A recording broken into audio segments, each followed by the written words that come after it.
expressed in the host and do not necessarily reflect those of Yoakley Scott Corporation and your sports network.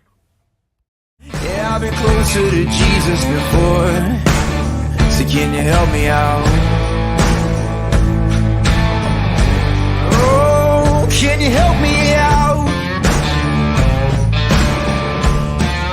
Am I on my own? Am I on my own? Or can you help me out? Am I on my own? Am I on my own? Or can you help me out? Can you help me out? I've been scared to look in my soul.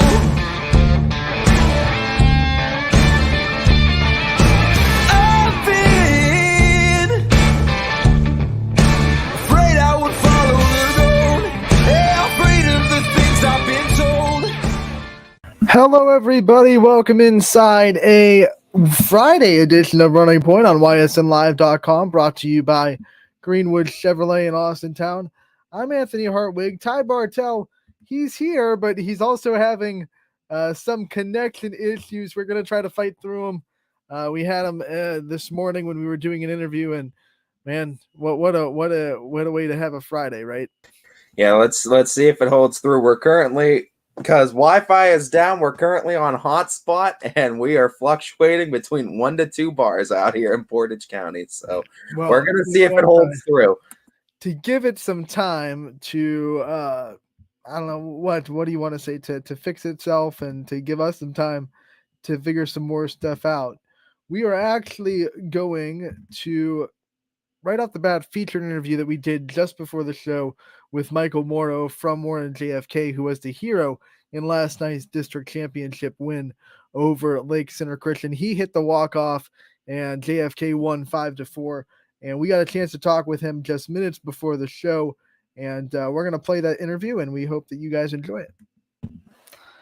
We are joined by JFK's Michael Morrow, the hero of last night's game. He hit the walk-off single to give JFK the district championship. Thank you so much for joining us today. Pleasure to be here. Michael, I mean, let's what was the approach mindset going into that at bat, and what was your reaction personally when you saw Schrum get called safe at the plate? Yeah, so my mindset was I just had to come in clutch for the team. I feel like I was obligated to do that. I'm looked up as the captain, so I feel like I need to come through there. And when I saw Gavin get slippery and be safe there, it was just amazing to see that we got the job done. I mean, it was a heck of a battle. Being in a game like that, how much do you think it really keeps you guys focused and prepared going forward in the tournament? Yeah, so I think it's just a testament to our hard work and our character and traits we built on the team here. We got the mindset that no matter score, we just got to keep pushing. So I think we fought back really well yesterday. We won some battles and lost some battles, but at the end of the day, it shows that we're going to keep fighting no matter what. So these teams know that we play now, that we're not going to quit. You're not a stranger, though, to coming up clutch in big moments, too. I think Iceman has been given to you as a nickname, too, dating back to that state championship last year. Where do you find yourself to be composed during the biggest moments of games, and how do you keep yourself calm throughout the biggest moments? I just love the pressure, that adrenaline rush it gives you. Well, basketball reference, I love the ball in my court. I believe in myself to be able to do things. Also believe in my teammates. So I think that just being calm, knowing your job, that muscle memory, like your training and hard work taken that you've done in the off season and the regular season, take over, and it just allows you to, like I said, be calm and do what you know how to do. Everything you just said comes with self-confidence. So I guess I'll ask, where did the self-confidence come from? Have you ever had to build it? Like, did you ever struggle with confidence? And if so, where did you kind of build it? I don't know if struggle, but I certainly have had to build it.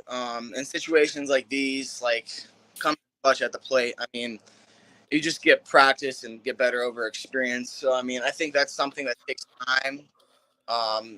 Like life will just teach you something. So I know I'm young, but I've learned certain lessons and come through in certain things. So I think that, like I said, just experience and knowing when you have to come in and be composed, as you could say. So I think, yeah, just experience and just over time, you will start to build as you see your accommodations. You sort of have that mindset that you are good enough to do this.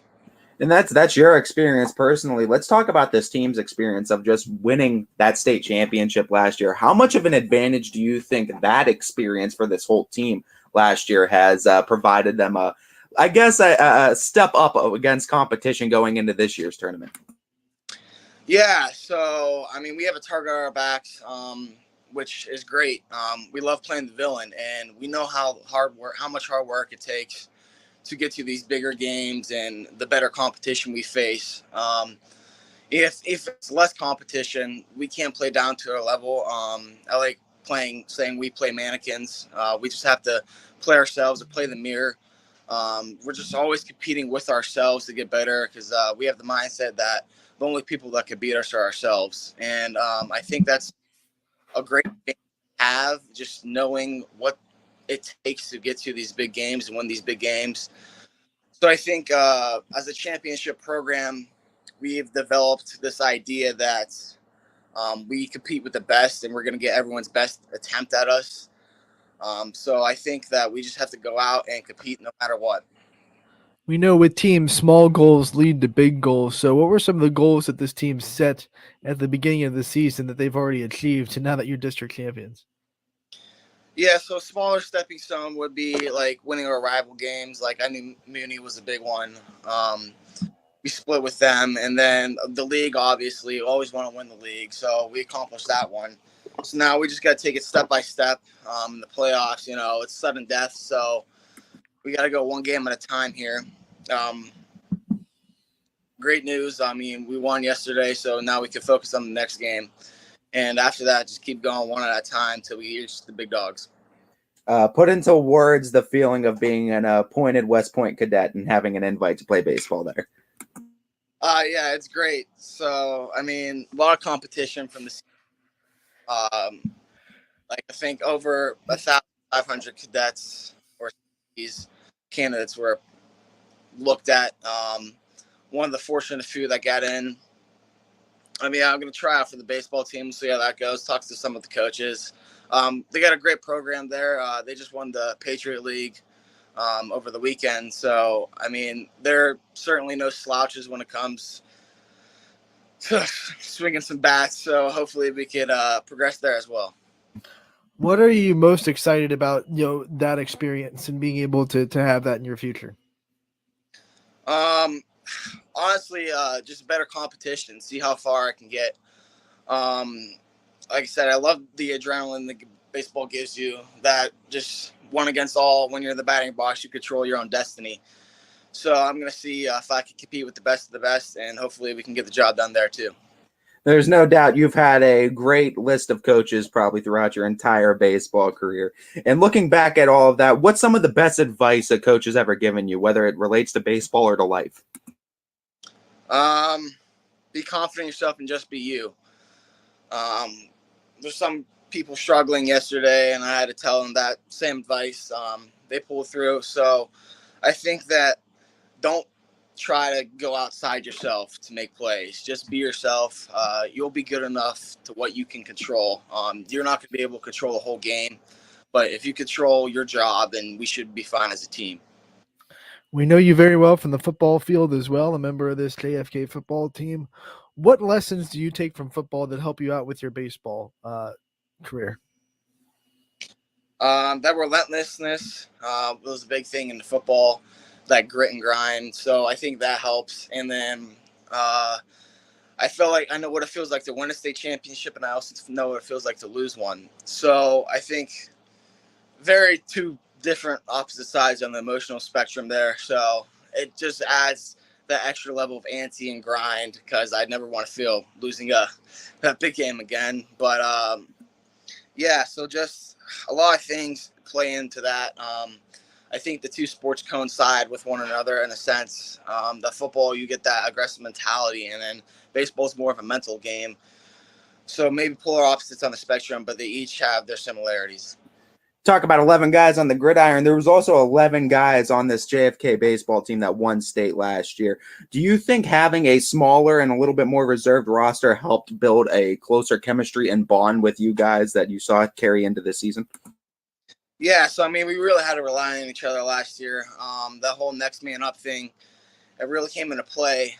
This year we have 14, so I mean, not too much of a gap difference there. But yeah, we just have the closer bond together in our brotherhood. We all share the diamonds at points and practices. So, I mean, it just builds that family relationship. The JFK community is one of the strongest we see on social media supporting you guys. How much pride do you take in the JFK community and the support they give you guys? Yeah, absolutely. So we are Kennedy. We are family. A huge model there for us, and we'll always be Eagles. Everyone who walks through those hallways will always be an Eagle.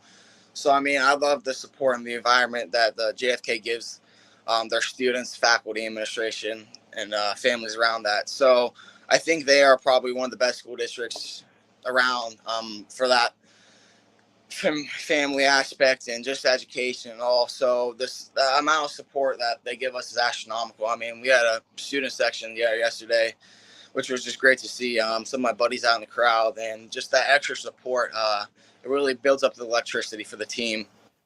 I feel like we have to ask this because it's been a running theme with baseball and softball questions. I got to ask, what's the go-to dugout snack and sports drink combination that hits game winners? My favorite personally is the sweet and spicy sunflower seeds, and just never can go wrong with water. So every hitter has a routine in the box. What's your kind of go-to routine when you step in the box for an at bat? Yeah, so I'll just tap the plate, the right side of the plate and left side of the plate. Make sure my spacing's on so I don't get jammed. They're too outside. Just maybe like sing a little song. Just keep calm, not too anxious. What's your go-to at bat songs? Calm you down. Counting Stars by One Republic. Awesome. Always humming that one. What would your walk-up song be? God's Gonna Cut You Down by Johnny Cash.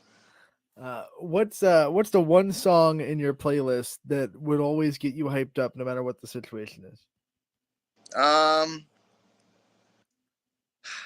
a tough one.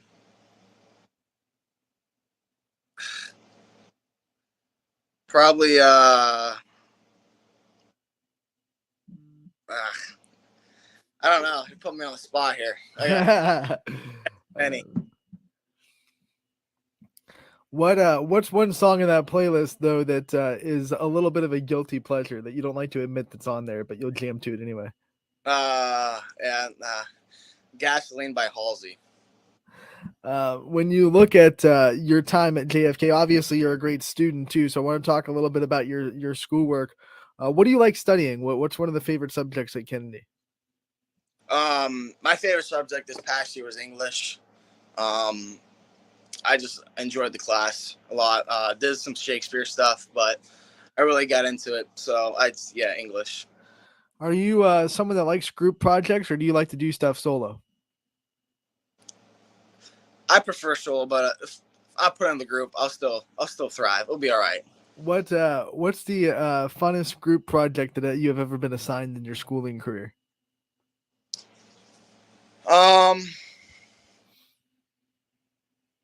Probably we had to do like a community project for social studies and just what we could do to improve the community. So I think that one was pretty fun. Since you picked English, what teacher at JFK grades their papers the hardest? Grades their papers the hardest. I've had him 1 year, but his rumors and reputation precedes him, so I'm gonna go with Mr. Cosby. What teacher gives the hardest tests? Again, probably gonna go with Mr. Crossbody. Double dose. Yeah. What's one thing that you didn't think you like about school or a subject that you actually found interesting? Calculus. I thought, still kind of do hate it, but once you start getting going, you start to like it because you just beat the challenge. To have a GPA like you do and to play the sports you do, you got to have time management. Has it always been something that you've been good at, or have you had to develop your time management skills over the years? Nah, we certainly develop them. I just goes with back to experience and practice. Luckily, we weren't too big on the homework load this year, so we got a lot of extra practice in and just finishing in school. On a scale of 1 to 10, how organized do you think you are as a student? I'd say I'm up there, probably around like 8-ish. We know that towards the end of the year, people have to clean out their lockers. What kind of things do you put in your locker? What kind of things are you going to clean out of there? What kind of things do you have to keep? I'm trying to keep all my stuff for my sister, so maybe she gets to coach through a little bit more. So easy. Let's keep that one between us. But yeah, just a bunch of folders and notebooks and stuff, a few pencils here and there. Do you have locker partners on the people who are next to you? Yeah. Who are your locker partners or your roommates or whatever you want to call them? No, so we just go with alphabetical order. So just who's ever. Who is an athlete at JFK? Because it's such a successful athletics department. Who's one athlete at JFK that you have to get an autograph from if you had to get an autograph? Oh.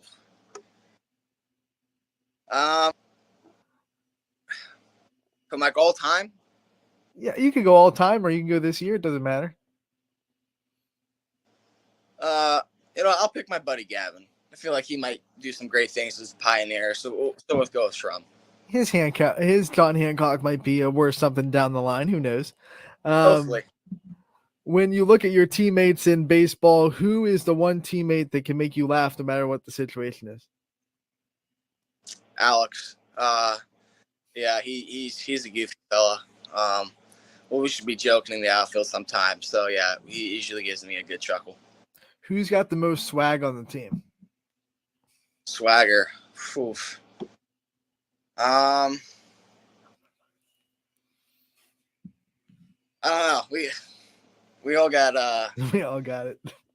Yeah, we got it, I guess. But who's the one guy that thinks he's got a lot of it, but really in life doesn't?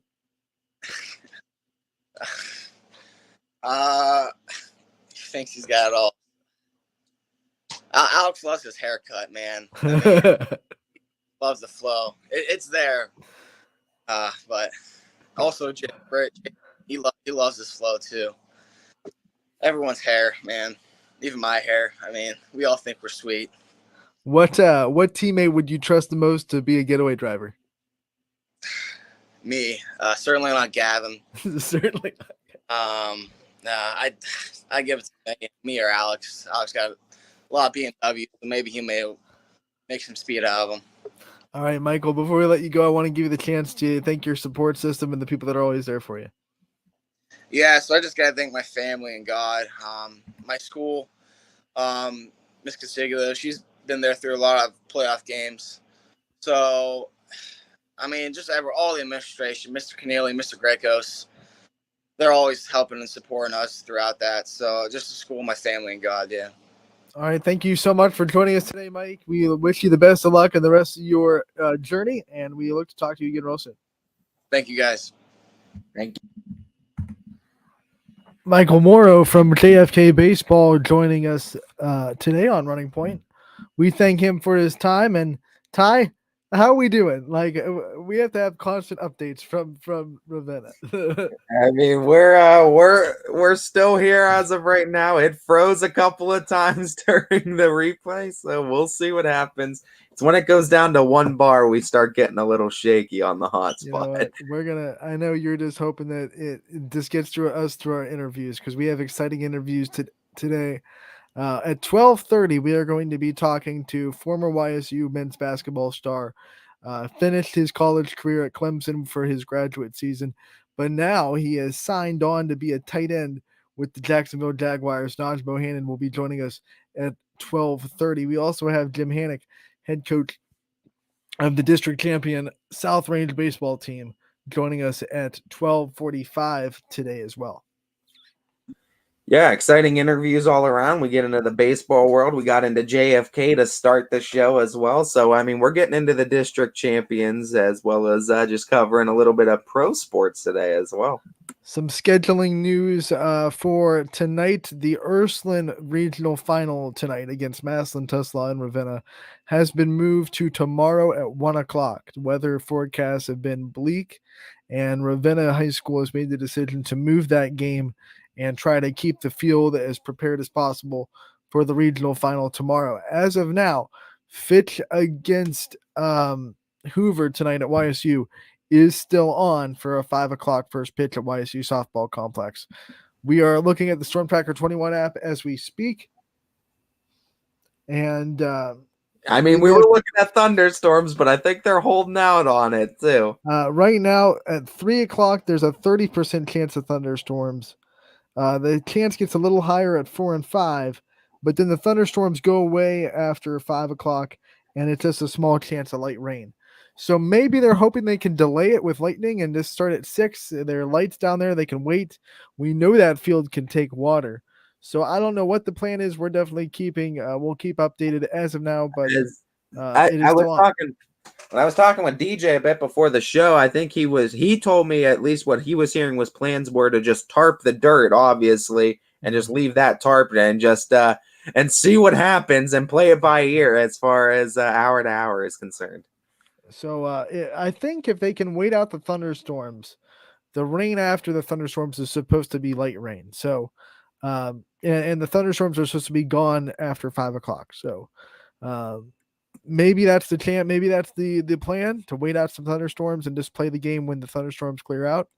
Obviously there are lights there, so they can go late if they have to, which is one of the beautiful things about playing at YSU.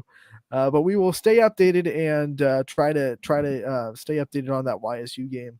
Well, Fitch game at YSU, I should say, because the game in Ravenna got moved. Ty, it's you and me again. Yeah, we're gonna get the dynamic duo back one more time, and this is gonna be another great pitchers duel. And hey, we have a chance to see a D1 team go to state tonight, and we're definitely rooting for the Falcons. This should be an exciting one, as the storyline writes itself. The Falcon community has been a little bit offset that North Canton Hoover put out a tweet that they were going to turn Youngstown orange. And I think the community of Fitch is pretty motivated to get down there and support the softball team. It should be a very good crowd. And I heard the mascot might be there as well. I think Freddie the Falcon might be making an appearance in Austintown for Fitch Falcons. Ty, did we lose you?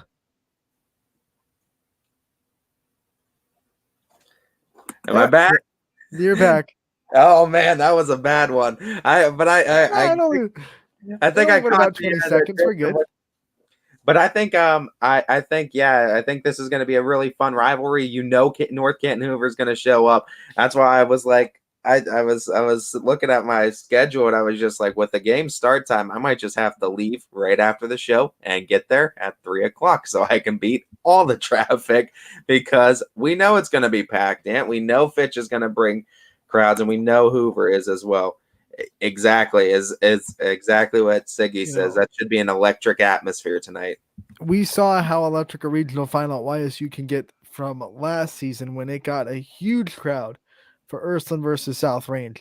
We know Hoover's going to show up because they've been all about it on social media. The big thing is too, there's no game up in Ravenna, so it's the only show in town. So like everybody is going to be there to support the local team. You have to. They're going to have to flood YSU. I mean, I would imagine Ysn people are going to be there because that's their home field. They want to see some good softball.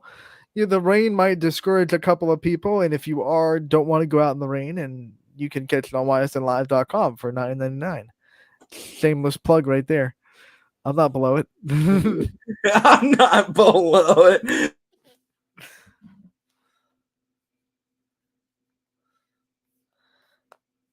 So once again, Fitch 5 o'clock tonight, Ysn 1 o'clock tomorrow. Did we lose you again, Ty? Uh, uh, I think we're good. You're back. We're gonna have to deal with that all show, but we'll get through it. As we said before, Ty having a couple of connection issues in Ravenna. But we'll not have connection issues tonight. Ty, let's talk about the recaps from last night. We had 3 district championship games in baseball. We want to start like we always do with, unfortunately, the bad news and the seasons that we have to say goodbye to. Boardman fell to Hoover 5-0 in baseball, and we have to say goodbye to a lot of seniors on that Boardman team. And a great stretch by the Spartans as well, no doubt. I mean, they went from pillar to post, and they surprised a lot of people as a 16 seed in this tourney. So no doubt they put together quite a season. We'll get to the rest of the recaps a little bit later. We have Naj Bohannon from Jacksonville joining us. Naj, this is so exciting. We are so happy that we were able to get you on, and we are so happy for you in this new part of your journey. I'm excited to be here. I thank you guys. I mean, Naj, let's first and foremost talk about the journey to getting this point. I mean, basketball, then football. I mean, the decision to make that jump too. What kind of led into that decision after playing basketball primarily throughout your college career? Just I'm a a person that's real high in faith. So like, I just kind of believe that like God has his plans and his way of doing things, and you just sort of follow it and you go along for the ride. But, when I was at Youngstown State during my time there, in my true senior year, somebody had came and presented an opportunity for me to potentially play football then. And I played football in high school. I played football growing up. So I wasn't against the opportunity. I just was unsure how to jump on it because I didn't know how it would, if it would forego my eligibility or not. So then the opportunity was brought up again with about a month left to go, a month or maybe a month and a half left to go in my basketball season this year at Clemson. And just the way that the opportunity kind of fell like into my lap, it made all the sense to do. And I'm like, hey, God doesn't keep bringing me this if for no reason. So I have to try to attack it. Before we get to the exciting part and everyone, is so excited for Jack, I want to talk about your journey.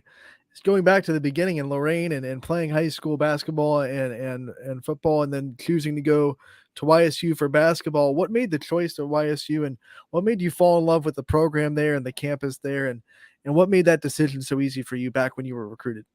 It was a lot of things,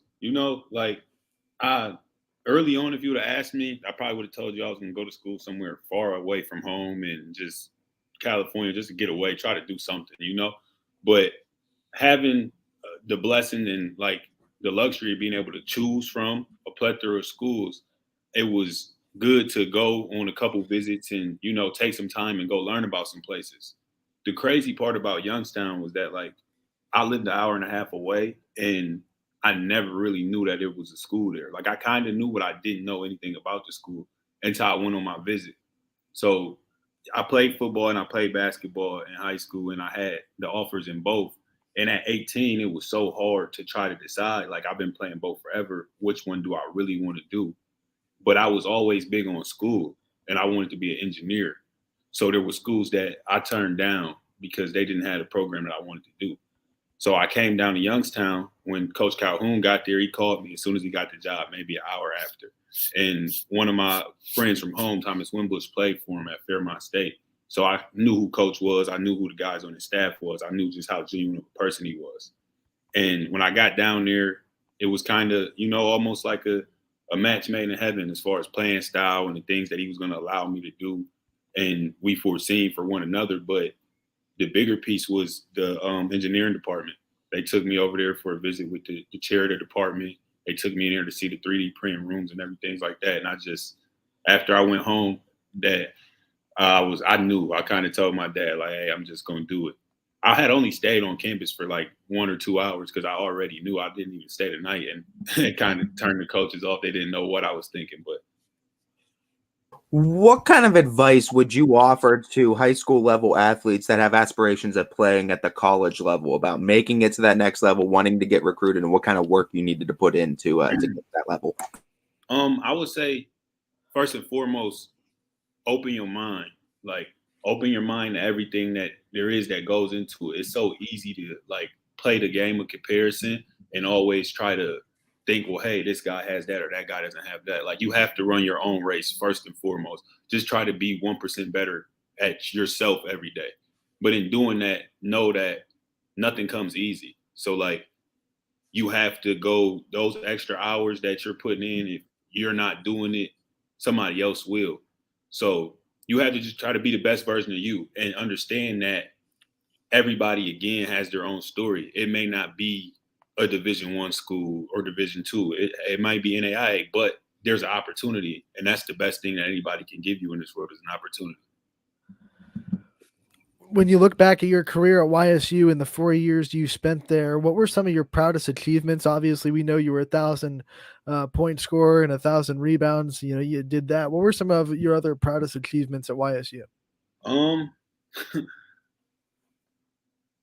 I don't know. Just off the court, I just think maybe for what YSU done for me. Like YSU took a young kid who was ignorant, didn't really thought he knew it all, thought he had his whole grip and grasp on life already, and like slowed my life down. And I really learned how to be a man during my time at Youngstown State. I think that was my biggest excerpt just from anything, like outside of all the accomplishments and accolades. Like those come if you play the right way and you do the right thing for anybody, they can do so. Like I started off there, I had a lot of work to do as a freshman. And I came in with my head high and was like, oh, I think I'm going to do this. Everybody thinks one and done. Like, it doesn't work like that. But I just think it was more so off the court for me, just the experience and being at school there and what it's taught me as an individual. Talking about just your experience throughout sports, what's the most impactful thing a coach or a teammate has said to you? And it'll be two things. And I've been told this since the beginning of me ever playing basketball. It was used basketball and don't let basketball use you, and hard work beats talent when talent doesn't work hard. So the latter of the two, as far as hard work beats talent when talent doesn't work hard, that's something that just stuck with me and I use in everyday life, no matter what it is. It can be basketball, it can be the classroom, it can just be cornhole or anything else. Like you may not have all the God-given tools that somebody else does, but if you put the work in, you can surpass anybody that you want to surpass. And then as far as just like using the game, I think it's just about appreciating the little things that this sport can do for us. Like if you stay focused on just the playing time or the wins and the losses, you get caught up in the highs and lows of the sport. You miss out on everything that comes from it. Like I've been blessed to be able to go outside this country and play the game. I've been to almost 37 states playing this game. I've sat in rooms that I would never had the opportunity to sit in. I just got to experience so many things that people from back home didn't get to experience simply because of I can excel at a sport. When you think of your time at YSU and the time obviously at Clemson, being in Youngstown, and we say Youngstown's grit city, and it's one of those cities that you have to work for everything you get. What did the city of Youngstown and living here and kind of being involved in the community kind of teach you about working hard and trying to keep that work ethic up? I loved it. It was kind of, again, like that was, I didn't get the feel for it. They told me about it when I was there, like for my visit, but during my 4 years, I definitely got to appreciate just the people of the city and everything. It just is something that you embody. It's what you want as a person. People from Youngstown are going to be their hard workers. They're going to be gritty. They're going to get to what they want to because they know how to go through adversity and do everything it is that they want to do. And we tried to our best at times when I was there, make our team resemble what the people of Youngstown were and what they went through. And if we can be like the people of Youngstown, then we will be successful on the court as well. So like that, I think everybody should come and spend some time in Youngstown just to meet some people and learn how genuine they are and understand what it takes.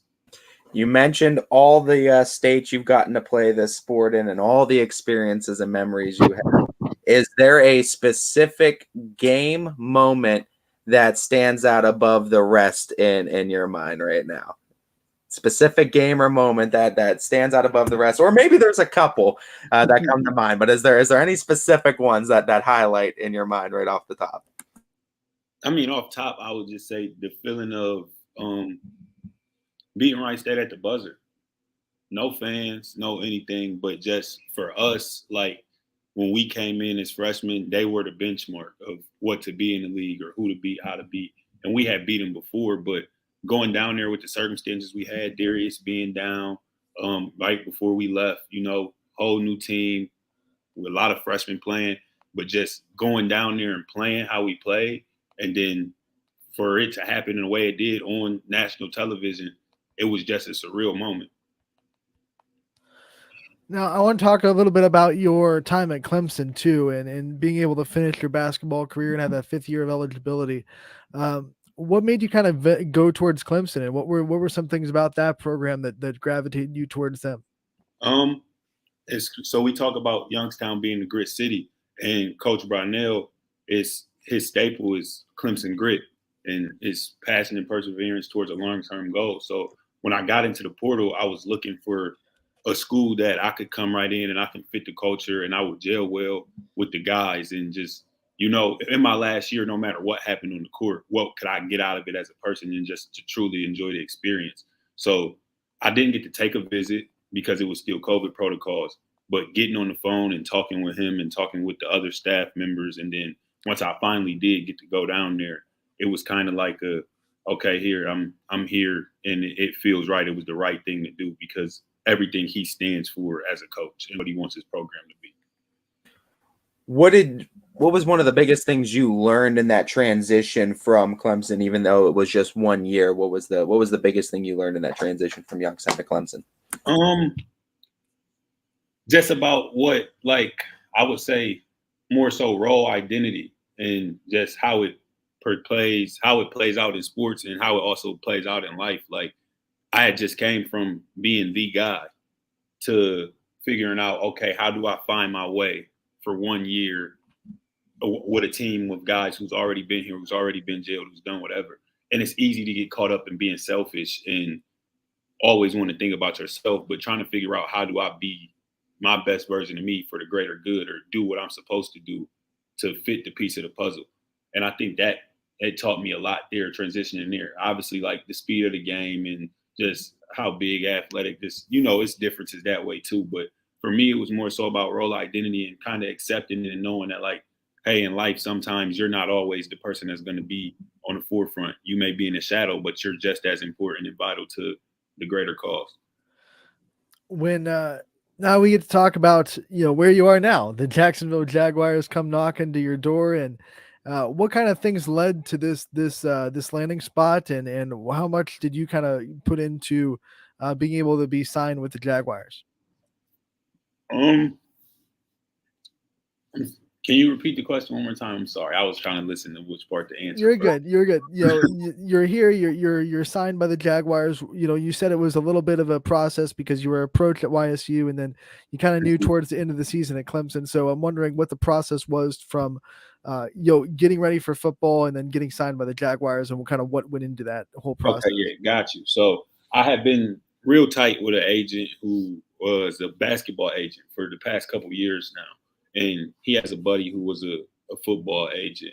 And, they kind of sent him a profile over and they were like, do you have any guys who fit this type of profile, who would be open to, or you think may have the ability to make a transition into football? So when that opportunity was presented, the agent called me and was like, hey, Nas, would you be open to doing something like this? Like, if you're not, we won't entertain it. But if you are open to it, it works out because the way the timetable is, you will know something by May, which was that rookie mini camp I went to, was the opportunity that presented. He was like, if that opportunity comes and goes, that doesn't shut the door on me potentially getting you something to do with basketball still come August. So when it was spelled to me that way, I'm like, hey, it's a no-brainer. Like, there's no way that you can tell me I have a shot to go try to make an NFL team And then if not, I go overseas. And if that doesn't work, then I'll use my degree. Like, that's an extreme blessing that people don't get any of those doors sometimes. So once we decided to say, like, hey, that's what we're going to do, like, I'm going to attack it, I'm going to go 2 feet forward. It was a couple mentors I talked to. Marcus Pollard was one. He made the transition prior to it, and we had the same agent. But just understanding the work that it was going to take, I got on a meal plan for 5,600 calories a day to get my weight back up. I got back doing like running routes and just working on football technique, footwork, trying to learn schemes and things of that sort again. Just trying to prepare myself completely for if an opportunity came. And then the opportunity, Jacksonville called, and the opportunity presented itself. And for me, I'm a person that fully understands that, hey, if you're going to open the door for me, I'm completely fine with betting on myself to knock the rest of it in. And I came to the mini camp with my head held high, knowing I was on the tryout and doing whatever else it was, but happy in whatever was going to take place, as long as I knew that I did everything in my power to give myself the best opportunity. Did it take you a minute to kind of get back into the football mindset since you've been playing basketball for so long? Yeah. It definitely took me. That first week I was out there, it felt so foreign again. But like, my body I can tell I've done it before. So it just took some getting used to. So like by the second week and just me staying consistent with it and trying to go 5 days a week at least, I got more and more comfortable every day. I'm still getting more and more comfortable with just relearning things and, missing that level of college football, the knowledge you can gain. And when you really actually learn how to play the game, like everything's moving kind of a mile a minute right now, but I'm learning. You offered some advice to the high school level athletes, but I want to make it a little bit more personal and just go back and coach yourself. What would Naj Bohannon tell his younger self in high school if you had an opportunity to go back and give yourself a little bit of advice? I would just tell myself to prepare my mind and be completely ready. Like lose some of that arrogance you had. It's easy to get caught up in the glitz and the glams and everything that people want to say to you or about you, or everybody boosts you up, but like realize that, hey, you can be just another regular guy, or realize that this is a blessing for you to be put in this spot, but understand that it's the work that it's going to take. Me back then, I would sometimes, like, I would tell the truth, I wasn't going to go to the gym a lot. I did, and like I got out of it, but especially for football, like I took for granted what it was to be able to be on the team or what it was to be able to come to practice and things. I would just show up and kind of play because like I knew that I had capabilities that some other people didn't. So like not be ignorant enough to do that and just really appreciate what it is that this sport can do for me and the opportunities that was presented. Before we let you go, we do this with all of our players that we interview. I want to give you the chance to kind of thank the support system that you have and the people that have been there for you since day one, and the people that you've kind of leaned on, and the people that are there for you now that you're making this transition into the Jacksonville Jaguars. Yeah, I mean the list can go on forever. Like if I name individual names, but I definitely want to thank exactly that's everybody in my family, everybody from my city, any coach, any trainer, any counselor, teacher, whoever I had. There's a bunch of people that impacted my life, and everybody had a piece in creating Ysn Bohannon and helping him get to where he got here. Whether it was just one conversation we had, or you've been somebody who's been integral in my life the entire time. I listened, I opened my ears, I opened my mind, and back then I might not have heard you, but as a 23-year-old adult now, I can respect and appreciate all the things that you've done for me. So just like that, especially my city, like I'm huge on the place that I come from, and just like love the fact that, regardless of whatever it was that happened there or that was put in front of me, I still was able to do this regardless of all of that. And everybody else should be able to do it too, or they can do it. It is possible. So thank you so much for taking the time to join us today. We're so excited to have you on. We wish you the best of luck in your future and everything that you're doing with the Jaguars, and we look forward to talking to you again real soon. All right. I thank you guys for wanting me to be on the show. Thank you. That was Ysn Bohannon from YSU to Clemson to now the Jacksonville Jaguars, joining us live on Running Point, brought to you by Greenwood Chevrolet in Austin Town. That was a great pleasure to get a chance to talk with him. And Everyone at Youngstown is so proud. We've been covering him for a long time here in the media department, and like I said, he had such a successful career at Youngstown, and probably a guy that with the resume he had could have left Youngstown earlier if he wanted to. Could have gotten into that transfer portal and found himself, a pleasant, Power 5 job earlier in his career, but he stuck out 4 seasons at Youngstown State, and he taught those young guys a lot, and he really has his fingerprints in the program now, and guys like that put in the work and put in the time and give everything to Youngstown. We want to shine a light on them, and now it's paying off for him. We're so proud of Nas and everything that he's been able to do, and happy to have him on Running Point today to talk a little bit about his time in Youngstown and now what his present future looks like. Present future. That's weird. No, I mean, he's obviously too. We wish him all the best of luck too, and I hope for all the success going forward too. And that's just the thing too with us here in Ohio. We rep you all the way, no matter where you go. Once you leave here, once you're here, we all rep each other. We take care of each other, and especially here in Youngstown too. Once you come up here, your family and your family for life too. So we obviously hope for the most of success in it.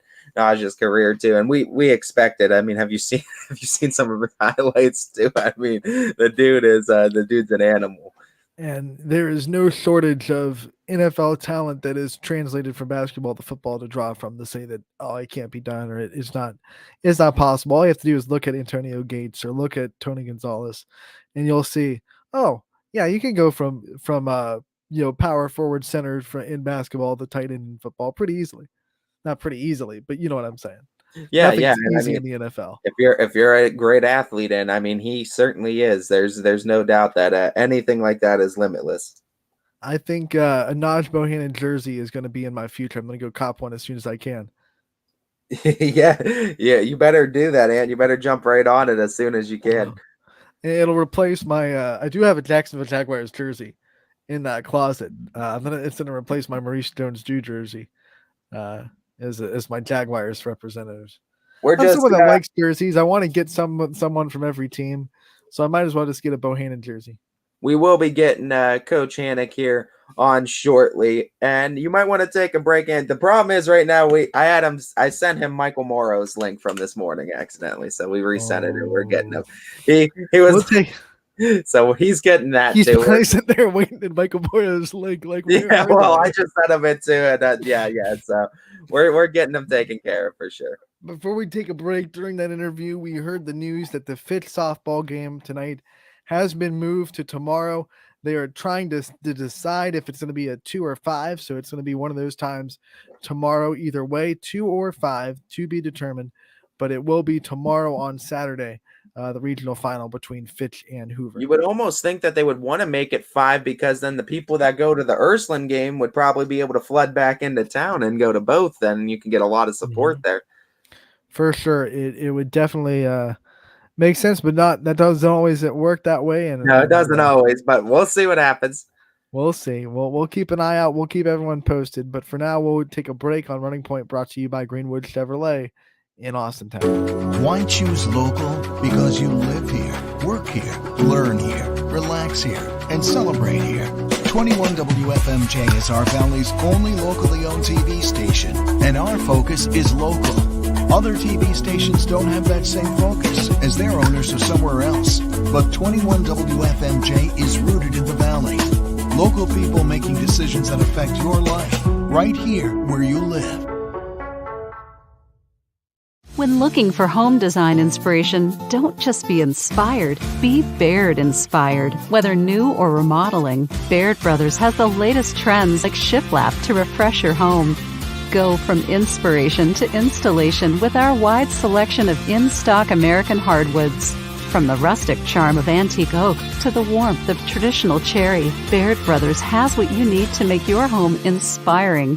Baird Brothers, our family's heritage, your family's home. Hi, I'm Colin Chupa. And I'm Kelsey Clem from K-Squared Marketing. Our boutique marketing firm specializes in media planning and buying, public relations, event marketing strategies, and strategic sponsorships. We can integrate our services with your existing game plan, or we can be your entire marketing team.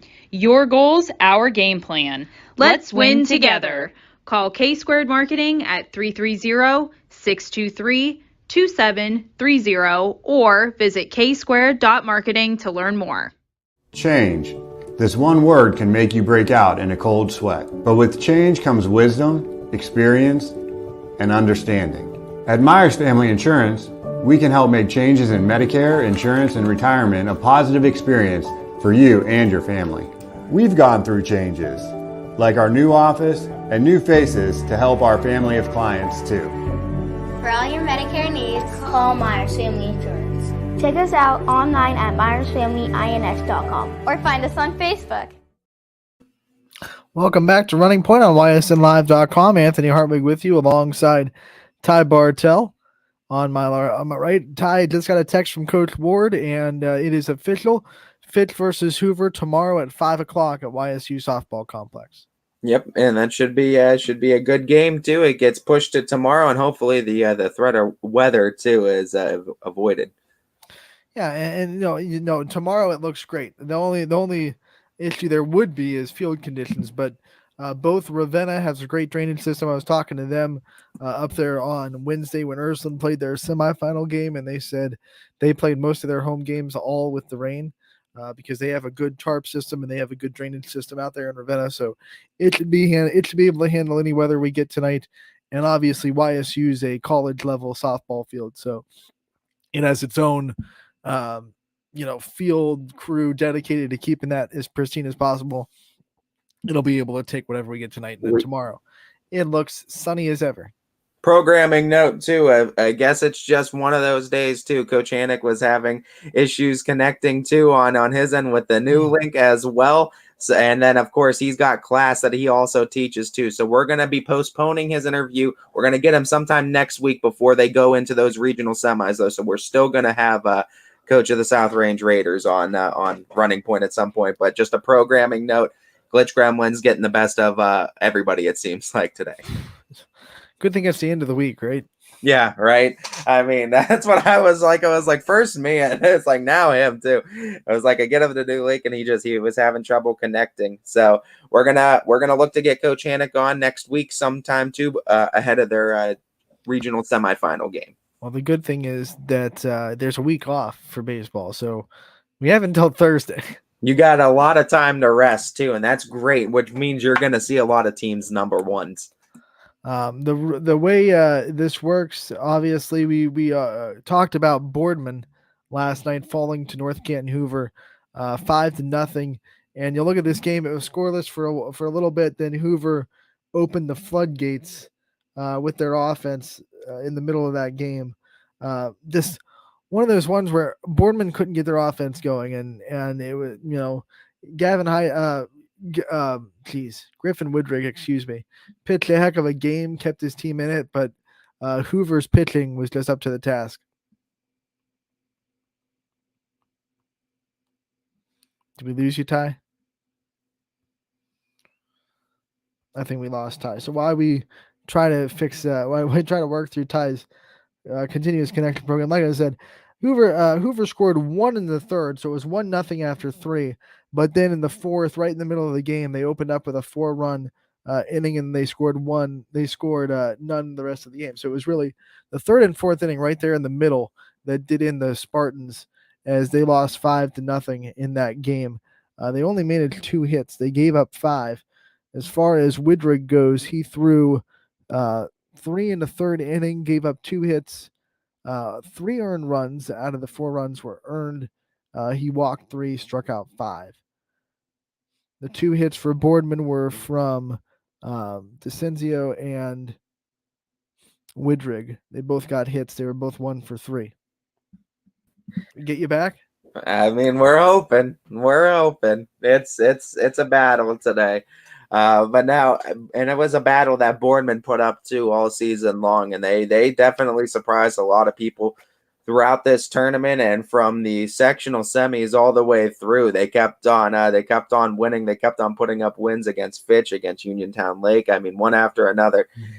Finally, one team got the better of them too, and I mean, they were putting up some great pitching performances. Someone finally got some hits and scored some runs against them too. You got to remember, going back, and I mean, I'll have to double check too. I'll double check the sectional semi with Hudson. But going back to that sectional final with Fitch, Boardman did not allow a run in 14 innings to Fitch and Uniontown Lake combined. Like that, it was gonna. Someone was gonna score a run on him eventually. It was just unfortunate. Boardman's offense fell silent to North Canton Hoover that night. And for the first 2 innings, Boardman was cruising, Woodrick was cruising, and then even in the third, he opened up with a strikeout, a ground out, so there were 2 outs, and then unfortunately an error kind of opened up the floodgates as the air got someone on base for Hoover. Then they hit a single, and then a drop third strike and an error got Hoover their first run of the day.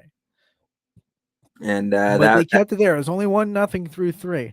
But you look at what the pitching for Hoover did to Boardman. I mean, 2 hits and a couple of walks were all Boardman was able to do. Open up the fourth with a walk, ground out, walk, single. 2 walks and a triple that made it 3-0. So a 2-run triple, and then a single scored that runner from third to make it 4-0. And then Hoover just kept opening up in the fourth. I think once they kind of cracked that armor a little bit, it was like hitting is contagious, right? We always say that. And once one person found out what worked, it seemed like the whole lineup found out what worked.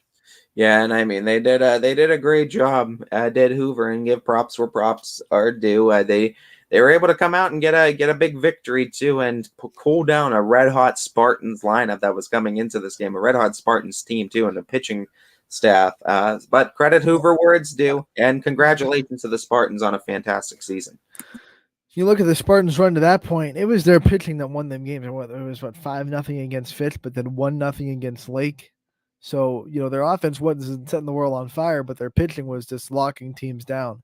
And unfortunately, their offensive woes continued, and their pitching just a little bit wavered in 1 inning, 1 bad inning, because the 5th they came back and shut out Hoover the rest of the game in the 5th to 6th.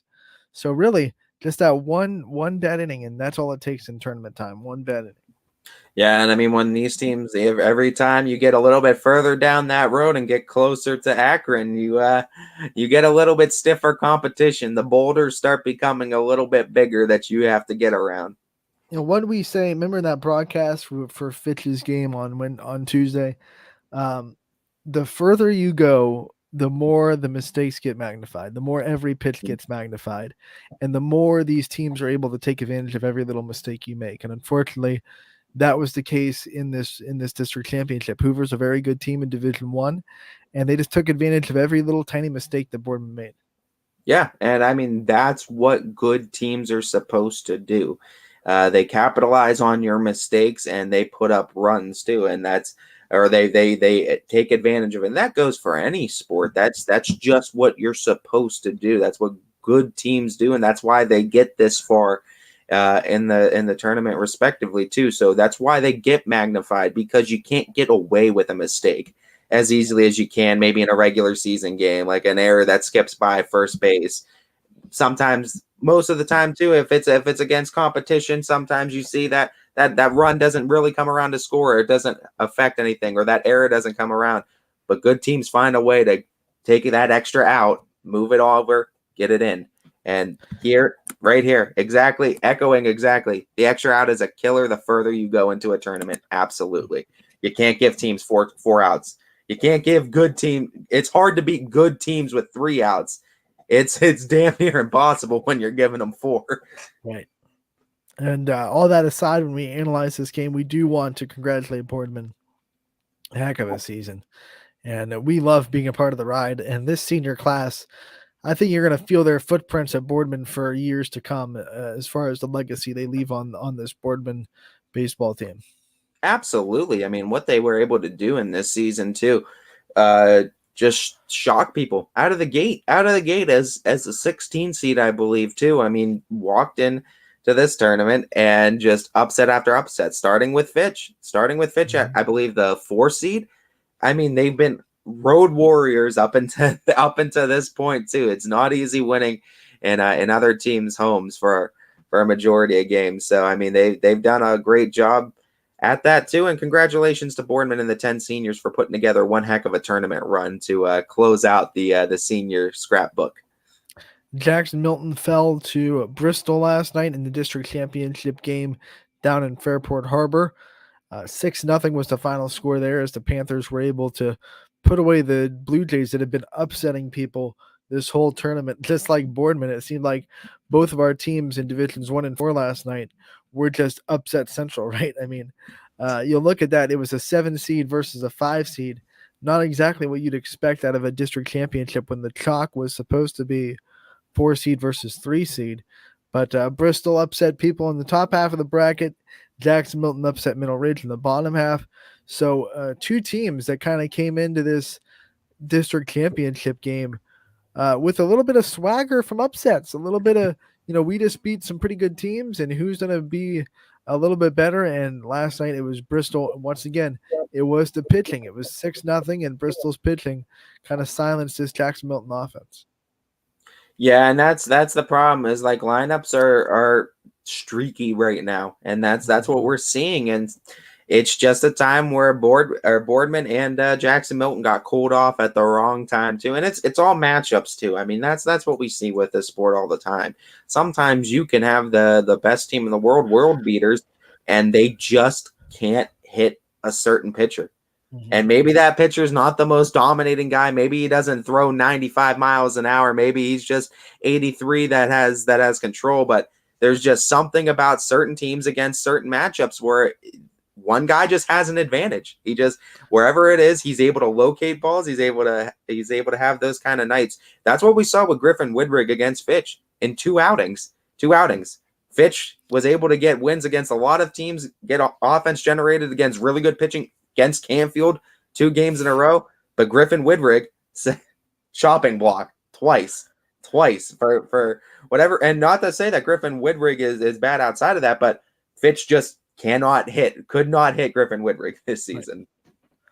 And it's kind of funny that way, right? Like, sometimes it happens, in the majors too. You have this guy, not comparing him to Griffin Woodrig because Griffin Woodrig shuts down most lineups, but you have a guy in the majors that might like have a 4.0 ERA or, as a career, not really a great guy, but not really terrible.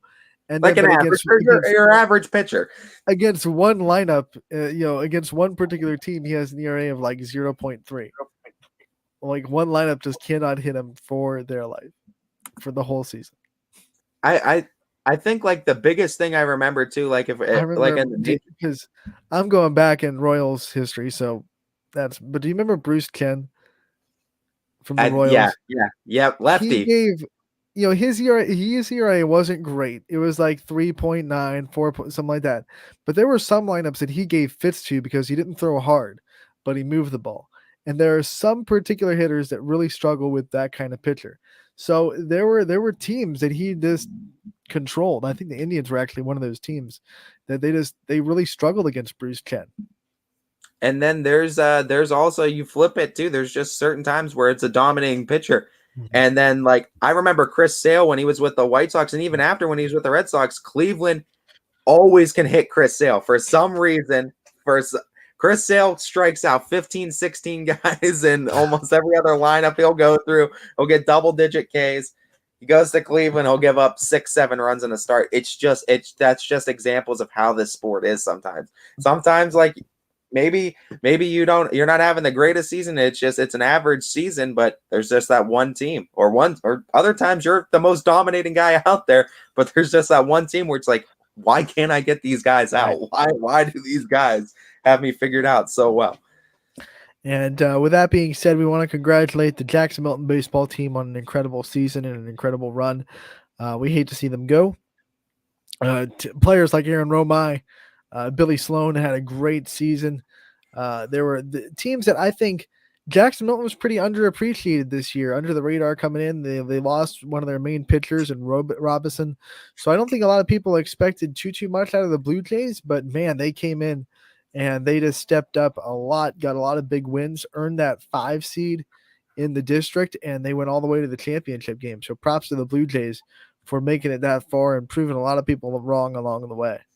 playing a lot of tough competition, playing up divisions all season long. And I mean, Jackson Milton proved that they can compete too. And I mean, they got hot at the right time, and they took it all the way to a district championship, and they got district champions runner up too. So I mean, congratulations are in order, absolutely, for Jackson Milton on a great season. Anytime you get, I think, to the district championships and anything from there to beyond, you've had a really good season too. I think we need to call Bristol and ask what we've done to them, because their softball team beat our team out of the district championship game, and now their baseball team has too. So we need to have a talk with Bristol and wonder, what our teams did that made them so angry. They just want to be a part of the family, I think. Yeah, and get them on YSN. I think and Bristol, you can get a part of it too. It's a completely free service, and if you want YSN to be part of your school, talk to your school board too and ask them how you can get involved. Let's get we don't have a Panther, do we? I don't think so. We have leopards, we have tigers, we have lions, we have tigers, we have wildcats. But I don't think we have a panther. We don't have a panther. We need a panther. Yeah, let's complete the cat tower. Why don't we? Let's get the panthers in there. We need a panther, and if there's a cougar out there, we need a cougar. Is that what you wanted? And we need a jaguar. We need what's some other ones? We need. I don't think there are any cheetahs. I don't know any schools that are named the cheetah. I'm pretty sure Wildcat, Cougars, and Jaguars cover all the nicknames that are used for cats. Lions. What are we going on? What tangent did we just get on? Let's backtrack. Let's go talk about Warren JFK and their win last night. We had a chance to talk to Michael Morrow, and definitely he was the game winner, the walk-off hero of last night's game.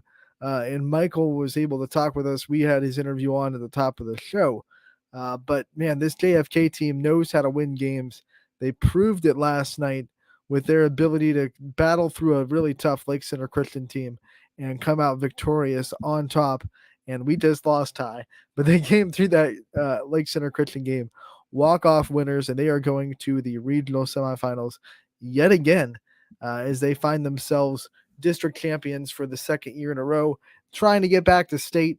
And they have a lot of guys that know what that feels like to win a state championship. That's one of the things that Michael talked about in his interview, the experience of getting there, the experience that a lot of the guys have of losing a state championship in football and not wanting to feel that again. So they are determined as ever to get right back to the level that they were at last season. And we saw that last night. It takes a lot of guts and determination to walk off a game in that kind of situation, come up to the plate. First pitch of the at bat, he singled to win the game. He didn't even take anything. The nerves weren't flowing, and he got it going right off the bat. And JFK gets to win 5-4 over Lake Center Christian. They will move on to the regional semifinals. They will play Hillsdale in Gilmore Academy. They will play in Gates Mills, Gilmore Academy on Thursday in the regional semifinals. 2 wins away from going to the state tournament in JFK. That's really exciting, and we could not be more thrilled for the Eagles than we are right now. We're going to take a break and be back on Running Point, brought to you by Greenwood Chevrolet in Austintown. Jimmy Sudman here, Director of Isle, Purple Cat, and Golden String. We are happy to support YSN and 2 of my favorite people, Scotty Mincher and Super Dave O'Malley. We are an agency that provides services for adults with disabilities. We infuse humor, passion, and joy into their lives. If you know of any folks with disabilities that need our assistance, please contact us.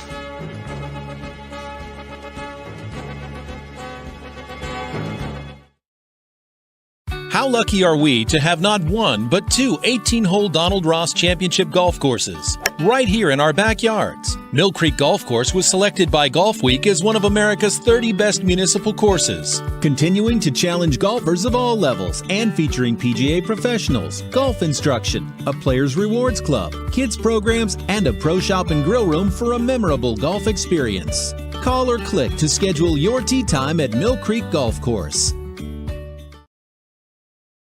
At Greenwood Chevrolet, we offer a worry-free experience for all our customers. From sales to financing and even service, we'll help build your perfect vehicle and lock in your trade value while your vehicle is being built. No worries. We guarantee financing, regardless of your situation or credit history. No worries. And when your vehicle needs service, our award-winning team will get you back on the road. No worries. That's what going the extra mile means. Only at Greenwood Chevrolet.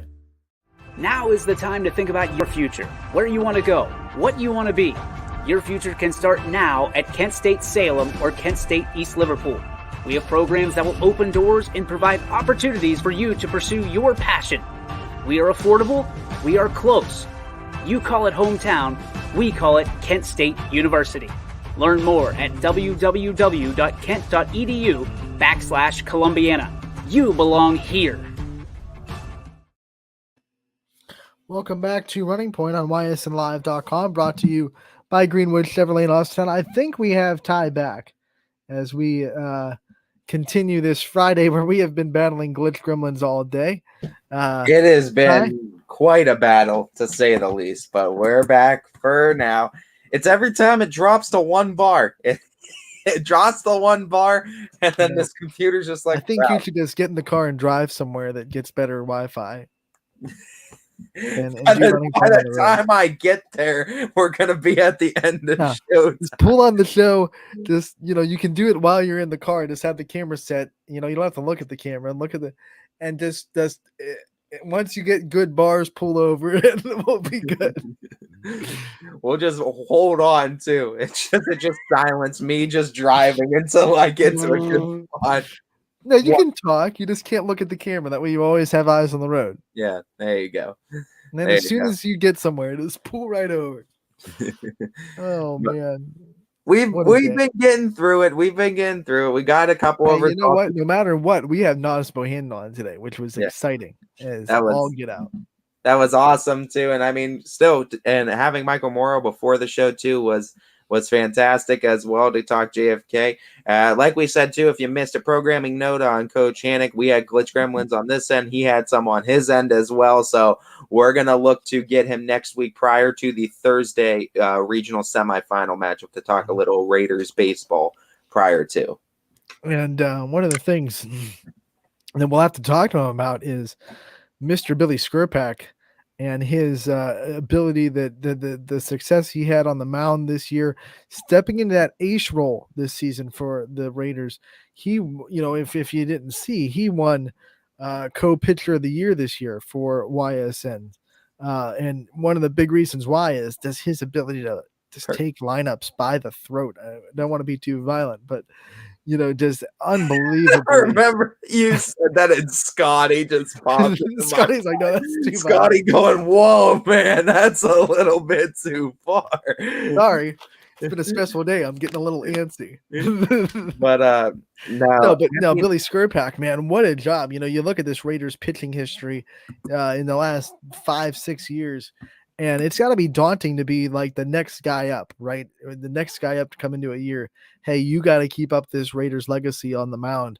And Skurpak, he did a great job last season. I'm not going to say everyone knew he was a good pitcher, but he wasn't the guy, right? They had other guys that were in front of him. He just had to be like the pitching depth to give them the difference between having one good pitcher and a couple. This year, he's the ace. He's the guy that sets the tone for the other pitchers that are also doing a good job behind him. But if he doesn't set that tone, then maybe they don't have the confidence in themselves to go into that mound and dominate the way they do. So this year, it's been Skurpak's show. He's taken the reins and he's run with them. And I can't wait to talk to Coach Hannock about what he's seen from his perspective as a coach, from Skurpak's growth, especially from last season to this season. And perhaps we'll have an opportunity. We'll reach out to that ace too, and maybe we can get a 2-for-1 then to make up for the Glitch Gremlins today. Maybe we'll hit you with a Coach Hannock and Billy himself. Rights and lefts, boom, boom, double punch. Yeah, we'll reach out to him. We'll try to I definitely want to get into this South Range lineup a little bit too. So feature some more Raiders on. Your dog wants to get into it. Yeah, I mean, he's hyped up for it. We're hyped up for it as well. We're all on. If you missed earlier, we announced that the Fitch softball game against Hoover and the Ursuline softball game against Massillon Tuslaw both moved from tonight to tomorrow. We can confirm that Fitch will be tomorrow at 5. Ursuline is tomorrow at 1. Ursuline will be playing in Ravenna and Fitch will be playing at YSU softball complex. And what I am reading too, and this is thanks to our friends over at AustinTownAthletics.com too. They also did say that if you bought the pre-sale ticket, they will obviously still be honored for tomorrow too. So you won't need to buy another ticket. So don't go looking for that. Your tickets are still going to be honored at the gate tomorrow too for today. Come on, they do that even in the professional ranks, honor the ticket of arena. So the OHSA better do it. Yeah, but there's nothing different you're going to have to download. There's not like a new ticket you're going to have to get. It should still be the same barcode that gets you in. So, and here's the great thing about both those facilities in Ravenna and YSU.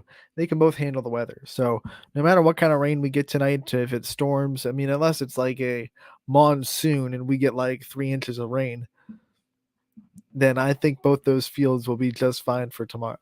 I think they'll be all right too. And it should be exciting time too. Come tomorrow, we're going to hopefully be talking about a couple of teams representing us down in Firestone. And now they're staggered, right? You would have to pick tonight if they were both on as scheduled. Ursulum started at 4. So $9.99 gets you the better deal now tomorrow because you're seeing both regional final games for the price of one. Yeah, we got Ursulum at 1 and then Fitch at 5. So you'll be able to watch Ursulum. Hopefully you'll watch them win. Then you have a little bit of a snack. Maybe take a drink or two. And then come back and watch Fitch take on Hoover for the regional championship. And hopefully we go 2 for 2. Hopefully. And that would be really awesome too. And I mean, they're the last two standing right now in the softball realm. So it's the luck of the Irish, and hopefully we're flying high with the Falcons going into Akron too. This is the last stop now, the last, I guess, if you will, exit. You get past this, you're in the parking lot of Firestone. Then you're right there. You're in Akron after you get this win, and that's huge for both these teams just to get back to that stage. And Ursulum, it's not the same team that was there with them last year, but getting back to this stage after losing the regional final is huge for the Irish. So this is a huge storyline for them as far as for us in the media looking at just a redemption tour for Ursulum, wanting to get back to this stage and redeem that missed shot. That missed shot that would have made things all the more interesting last year too. And of course, Fitch, it's the same thing except with bigger. Who's this? Who's popping on? Who's taking over the show? And another big name coming on too. Look at this surprise interview. What's up, guys? We had to brighten up our day a little bit and get Coach Ward on. Yeah, I mean, I appreciate you guys getting me on here this quick, and another opportunity to talk about this wonderful team that we got. I mean, just talking about this team, Coach, what can you say personality-wise? They're just, every one of them so unique, but it's someone different that steps up every time. Now it was Caitlin Mitchell, Bellatofo, having big hits against one of the best pitchers in the state at Brecksville Broadview Heights. What can you say about just this team, the attitude, and how it's a different girl stepping up every night? It was something that we were talking about the other day, that their personalities, we let them shine.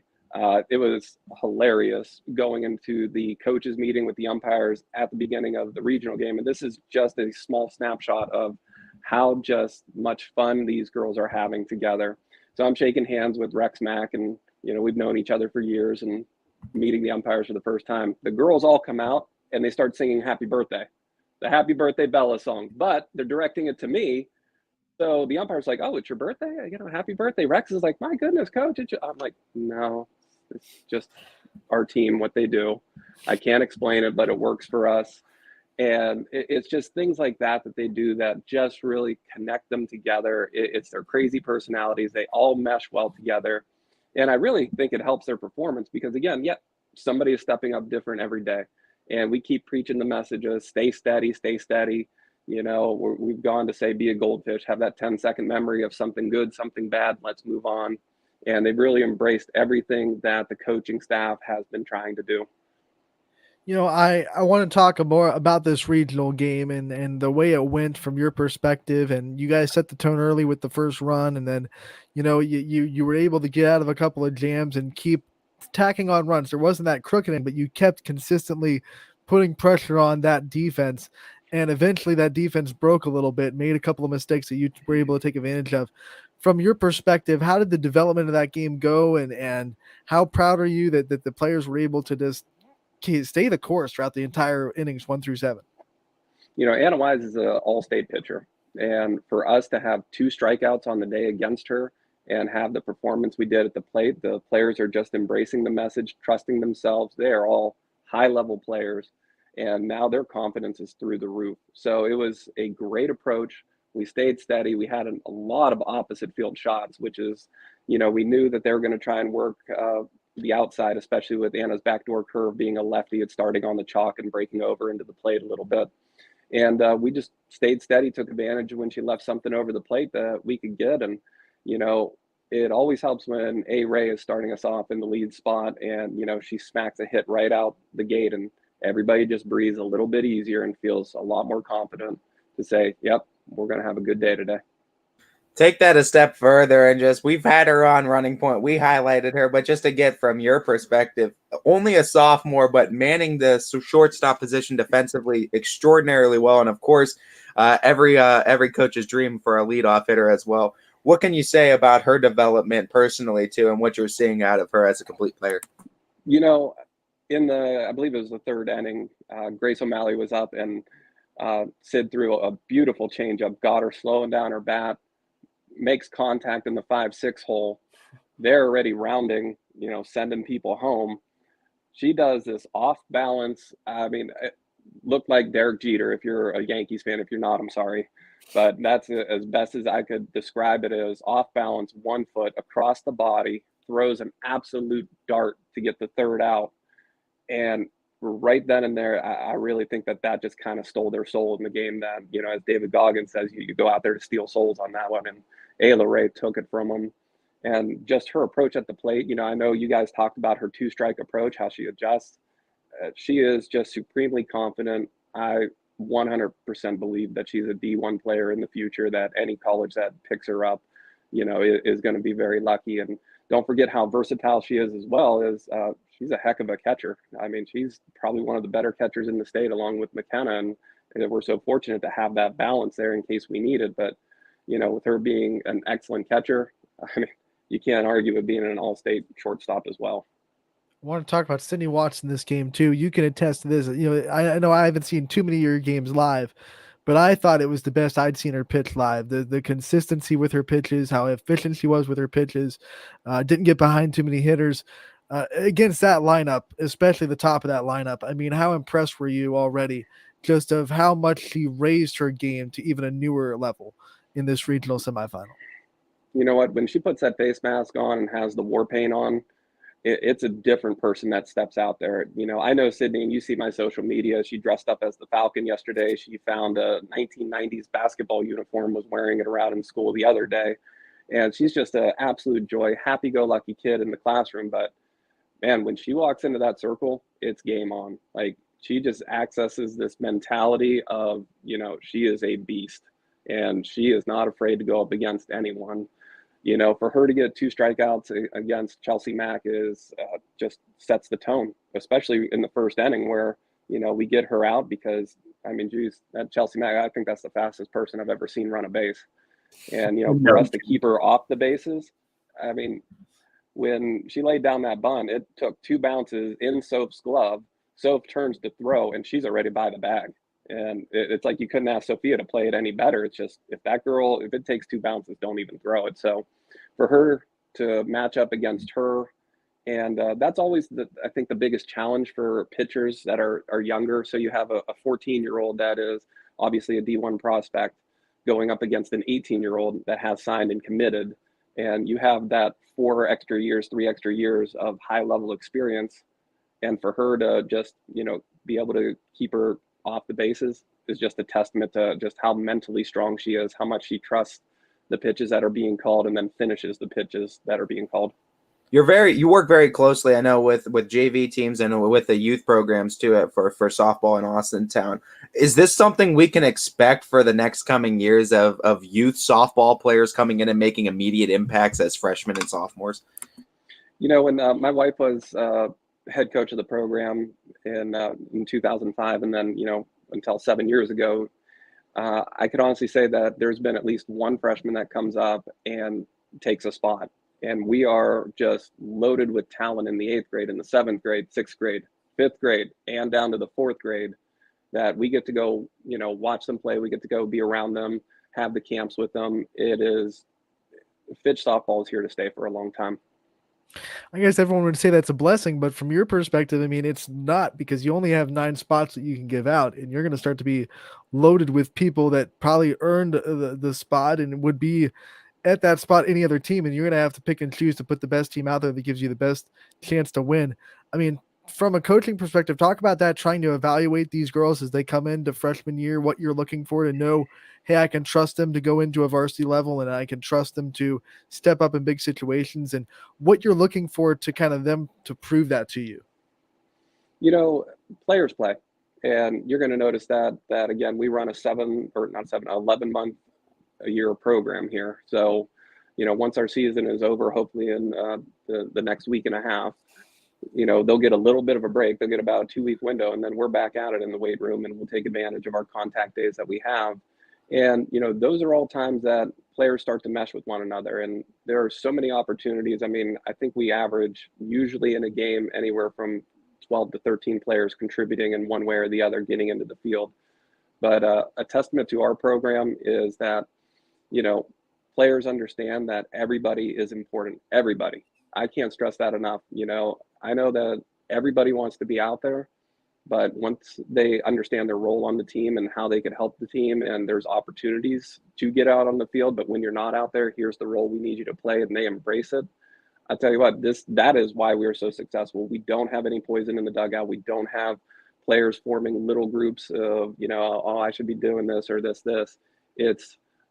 We're being successful. We want to be successful. We're going to support everybody, and we're going to love up the people that we know have different roles on this team.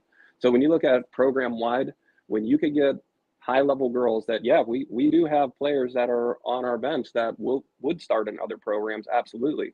But they're buying into the culture. They're buying into the team first mentality. They're buying into say, man, this is the most fun I'm having playing softball. And yeah, you know what? Sometimes I'd like to be out there more, but I understand it. So all credit to the players again. I love talking about them because their character, their humility, and that's why we are where we are. I want to branch off that real quick because the players don't have that attitude unless the parents do at home as well. Talk about how blessed you are from the families that these players come from, and how much they're able to buy into the program just as much as the players do. Well, I was at a graduation party for Samantha A yesterday, and just seeing the parents interact with both the coaches, the players, with each other. Again, a team doesn't do it alone.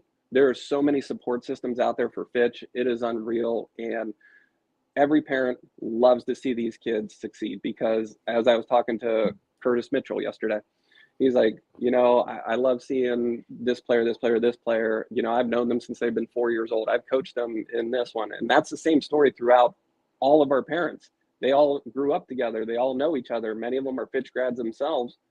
And so this culture of Falcon, our Falcon pride, it just keeps getting reinforced, reinstilled, is that, again, our players honestly are happier when another player makes a big play. They get more excited for that than when they make a big play.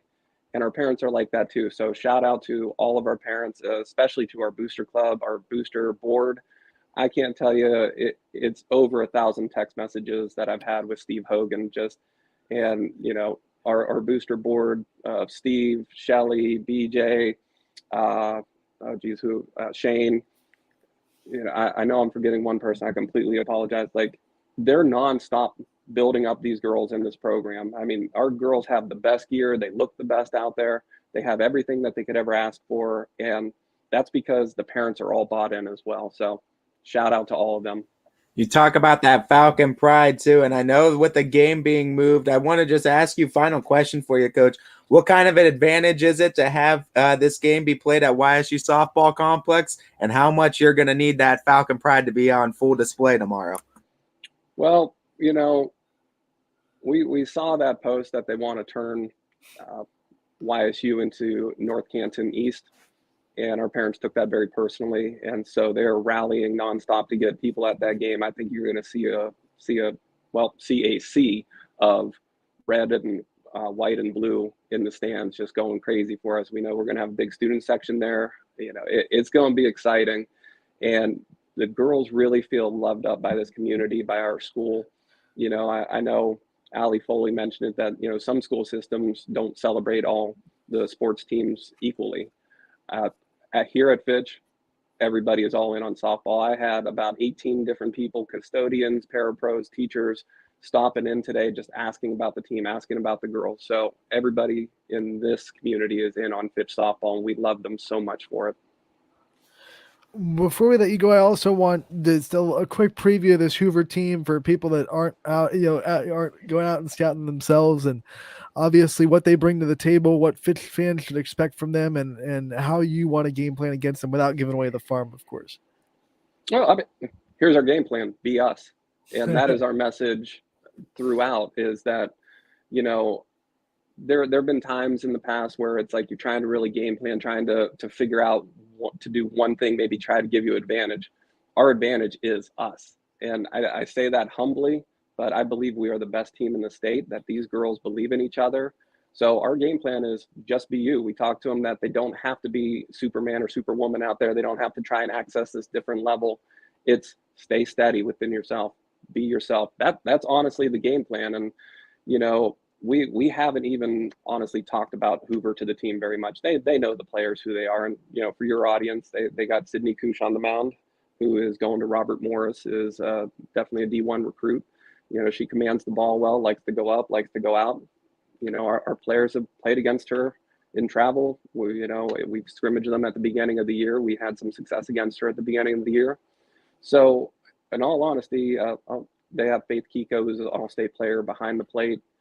They got Tess Butcher at shortstop, who is always in the top 4 in tennis, by the way. She's a multi-sport, high-level athlete. They got players up and down, and, Coach Rex Mack made me laugh the other day. We were talking about Hoover. Actually, shout out to Coach Mack. He gave me a call the next day and congratulated us again on, the big win. And, he's just an awesome, awesome coach. But he referred to Jerry Goodpasture as the godfather of softball here. And it cracked me up because, he's one of the best pitch callers. He's one of the best at, figuring out teams and attacking them. And so we're ready for a great game. It's going to be, just an amazing battle, and we're ready for it. All right, Coach, thank you so much for coming on last minute and helping us out a little bit. We're so excited for tomorrow. We know Ty will be down there and giving you all the YSN's energy, and we hope that Fitch can bring home a regional championship, and we get to take a trip to you with Akron. Well, we're going to put our best foot forward and see what happens. It's a game. We're going to play it well, and at the end of the day, unfortunately, one of the teams is going to have to lose, but we're going to give them a heck of a fight. And I appreciate everything that you guys do. I know our team appreciates everything that you guys do, promoting the sport, and honestly promoting all of softball. I love seeing the interviews from the Boardman girls, from the Campfield girls, from the South Range girls. Everyone that you put on, you guys do an amazing job, because there is just such amazing talent in Northeast Ohio here that you cover, and we can't thank you enough. I do got to give you a shout out before we go, because man, on your Twitter, no one from like a head coaching perspective respects and shouts out opposing players or players from other teams as much as you do, and that's one of the things that I so much enjoy about following you on Twitter. Well, those girls deserve it. They're wonderful student athletes. They're ambassadors.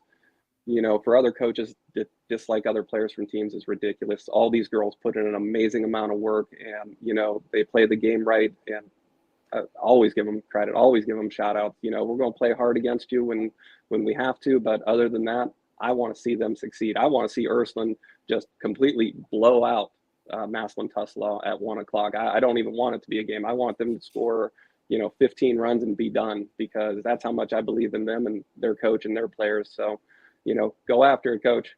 Go after it, girls. We appreciate all the support, Coach, and we wish you the best of luck in your quest to get these girls to Akron tomorrow as well. Hopefully we'll be talking about a big win here real soon. Well, appreciate it. We'll see you tomorrow. Steve Ward joining us from Austintown Fitch. Late notice. We appreciate the time, but we were able to get him on the talk a little bit. about this regional final game against Hoover. Yeah, and I mean, we go from one district champion and Coach Hannick, which we had to postpone, but we get another district champion and one with a chance to go and grab a regional championship. Because like we said, Ant, once you get that district title, like we've always said, you're in the conversation for state, because then it's just 4 wins. The hardest 4 wins of your season, right? But it's 4 wins then that you're looking at. We got to knock down these four pillars. That's it. And I mean, they got the first one down. We saw how difficult it was. This one has a little bit more storyline to it for Fitch. And this is going to be a hard one to knock down. Same thing for Ursuline too. The storyline's there in that team was at this stage. Right. They were at this literally right here. And they had their hearts broken at that last second too, with a little bit of a different head coach. Same mentality of what Coach Kernan said there, but Coach Dugan adding a little bit more mental flair, a little bit more mental toughness to this Irish team. They're coming in, and I think they don't want to experience that feeling again, having their hearts broken again. They're mentally tough. They want to get in there. They want to get the job done, like Coach Ward said, and they want to get to Akron because they feel like that's where they should have been last year.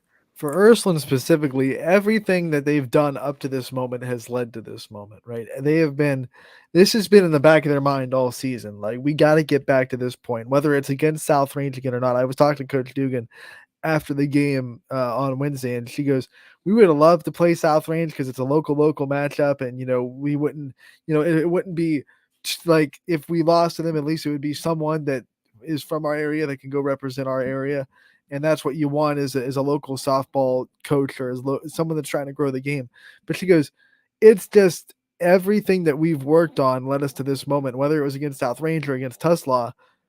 Like, this is where we wanted to be. And now we just have to take that next step and get to our next goal. This is the first goal in front of us. So Ursuline kind of, some parents and Coach Dugan sentimenting that while they wanted South Range, not for the revenge, but for the essence of local softball and growing the game, like it once it was Tuslaw winning, they didn't even care. They knew what their opponent was, and it's just like, let's go. This is the regional final. Let's not have what happened last year happen this year. Absolutely. And you know what? Like we said, how can you not love the storylines going into it too?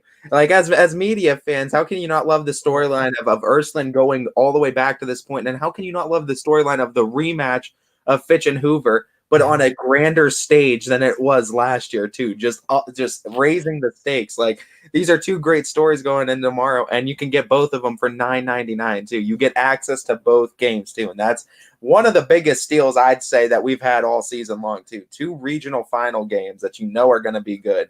$9.99 for both of them. And another matchup between 2 D1 caliber pitchers. It was the same thing last year, except it was Lydia Spalding and Sydney Cooch. Now it's Sydney Cooch, who is signed to Robert Morris, and Sydney Watts, who's now a freshman, but absolutely a D1 caliber recruit.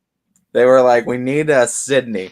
They were like, we can't bring Lydia back. What do? We just got Steve Ward looking at this take like, well, we need a Sydney to go up against the Sydney too. You got this girl in 8th grade. Well, what's that? If you can't beat them, join them. So you just get a Sydney in the circle too. Let's see what happens. It's like in D3 and D4 with McDonald, where they lost one Bree and they got another. Yeah, they just inserted. They're like, well, clearly this is the winning formula. Just keep Breeze in the circle. Like, yeah, well, like that's how simple it is. Sometimes that's what it feels like with this. It feels like we overcomplicate it and we look too far into stats, and it's just like, no, you just need to have a Bree in the circle and you're fine. Is your name Bree? Is your name Bree? Good. Let's sign her up. Let's go. She'll be fine with McDonald then. She'll pitch just fine. Is it spelled the same? Let's go. Exactly. No. You want to wear the same number? You want to wear the same number. She didn't, but that would have been extra juice. But I mean, we talked about those, and I mean, just to go into baseball real quick, we had Michael Morrow on. We got the chance to talk a little JFK baseball too, as the Eagles continue their quest. And hey, I mean, we talked with it a little bit in his interview, but I think that's a great game that JFK needed to have. They needed to be tested a little bit and showcase that they are still those guys. They're still those top dogs that where you can test them, they could still come out on top in those close games. They absolutely can. And I think that one of the questions I asked Michael, and very intentionally, was how much does that close game kind of get you guys more focused? Because the games before, JFK just flexed, right? It was just like, whoa, Eagle smash. Oh, they were hulking out on people. But now it's like, 26 runs okay, in a game or something like right. It was, that. and then they won 8-0 in their district semifinal. So here they go in a final, and it's like hard. It's really hard. They have to battle every second of that game, and they get a walk-off, survive and advance. But it's got to be one of those ones that just kind of locks you in mentally a little bit more. You see teams that consistently get big wins again and again and again. Sometimes they kind of lose that focus a little bit because they expect to go into the game and win 10-0 every time. I think that last year that happened a little bit to Canfield, because remember last year, Canfield regular season was pretty much full of run rule victories that they were just mowing people down. And then Salem gave them a fight, and it was a struggle, and it didn't really go Canfield's way. Now I think JFK got that fight in the district championship. They survived it, and they're going to be even extra focused in the regional semifinal, excuse me. Yeah, absolutely. And 4 games for JFK, they've been to this point, which I think is going to pay extraordinarily dividends. I mean, just losing Cam Hollabaugh off this team last year. I mean, you got 10 guys that are experienced in winning state championship, and with the exception of one guy in the lineup, I'm pretty sure it's almost all the same guys in that starting 9. So, like, this is a lineup that knows how to win state championships. We also to say how hard it is to say just Cam Hollabaugh. I mean, it's just Cam Hollabaugh. Well, yeah.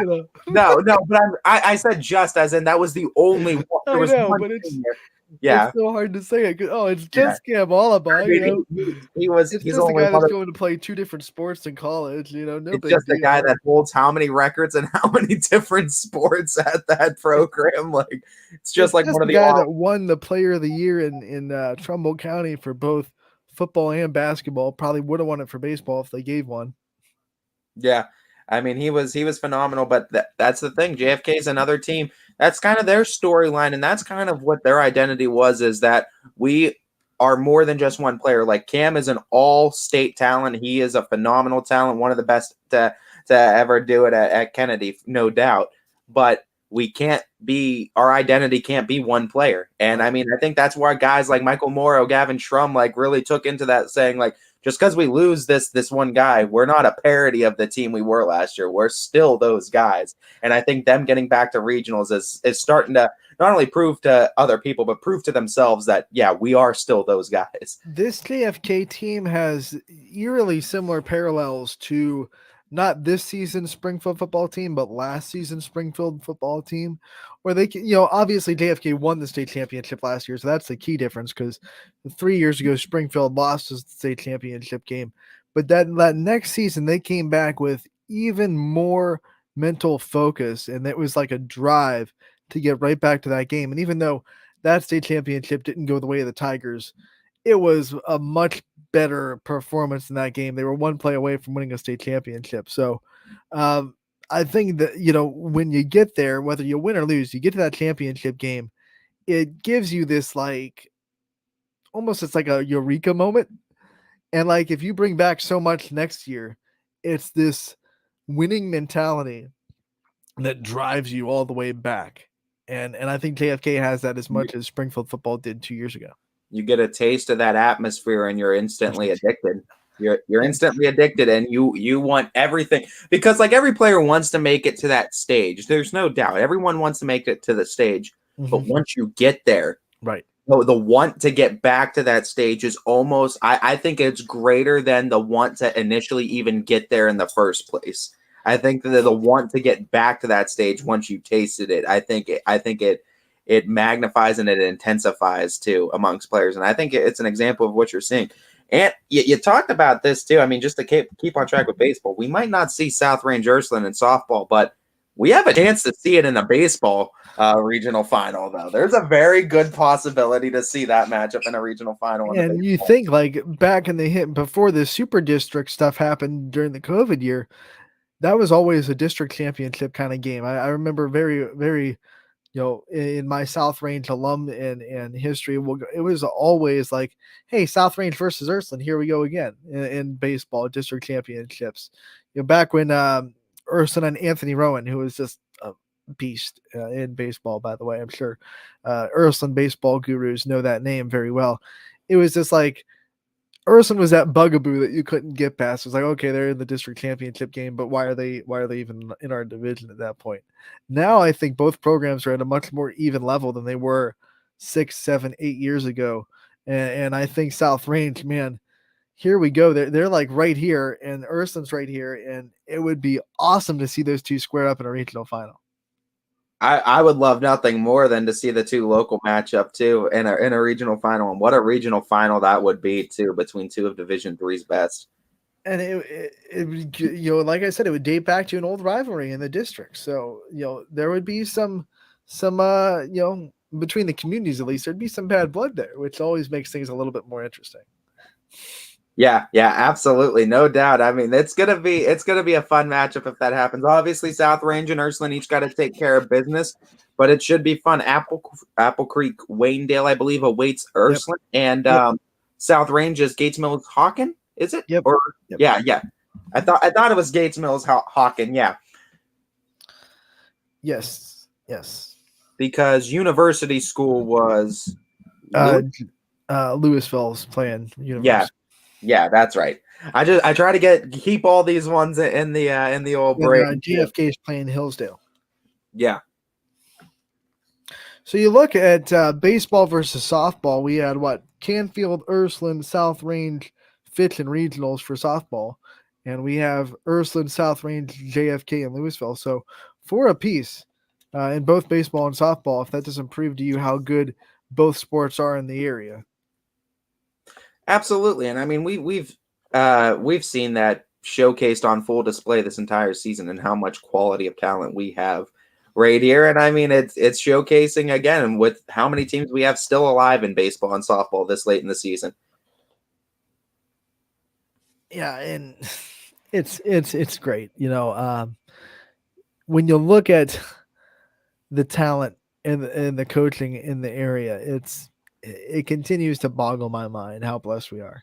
And I mean, just coaches that could step in too. Like Christina Dugan stepped in for one of the best coaches softball wise in the entire area, and Coach Kernan, and she ran them right back to the state, to the regional I got this.